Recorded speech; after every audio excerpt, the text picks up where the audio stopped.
ই code বলতে কি বোঝায়? ই কোড ই কোড বলতে কি বোঝায়? ই কোড হচ্ছে যে বিভিন্ন যে কেমিক্যাল বলেন, র মেটেরিয়ালস আমরা যেটাকে বলি, এ নির্দিষ্ট একটা পণ্যকে উল্লেখ করার জন্যে, নির্দিষ্ট একটা পণ্যকে উল্লেখ করার জন্যে ই কোড ব্যবহার করা হয়। যেরকম আমার নাম হচ্ছে ফারুক, অমুক আশরাফুল, অমুকের নাম রাসেল, অমুকের নাম এই ধরনের যে নামটা উল্লেখ আছে যে এর নাম এটা, এর নাম এটা। তো এরকম কিছু কেমিক্যাল আছে যে কেমিক্যাল গুলোকে আমরা বিভিন্ন ই কোডের মাধ্যমে একটা সংকেতের মাধ্যমে ওই পণ্যটাকে আমরা উল্লেখ করি। তো যেরকম হচ্ছে citric acid, citric acid, citric acid, citric অ্যাসিডের ই কোড কত? ই কোড হচ্ছে ৩৩০।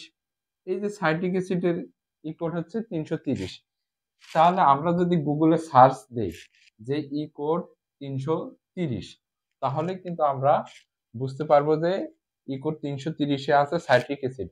এবং এই ৩৩০ আসলে এটা হালাল না হারাম না মুসাব, এই ধরনের কোথা থেকে এটা উৎপন্ন হয়েছে, এটা প্রাকৃতিক প্রাকৃতিক কোনো আম, জিনিস থেকে তৈরি হয়েছে, না রাসায়নিক কোনো কেমিক্যাল থেকে তৈরি হয়েছে, না এটা হচ্ছে হারাম কোনো প্রাণীজ উৎস থেকে তৈরি হয়েছে। আপনারা কিন্তু সম্পূর্ণ ডিটেলস গুগলে সার্চ করলে আপনারা কিন্তু এই সাইট্রিক অ্যাসিড সম্পূর্ণ ডিটেলসটা আপনারা পাবেন। তো এই জন্য আমি বলতে চাচ্ছি যে ই কোড হচ্ছে ভেরি ভেরি একটা ইম্পর্টেন্ট জিনিস, যেটা সবার জানা খুবই প্রয়োজন, খুবই প্রয়োজন।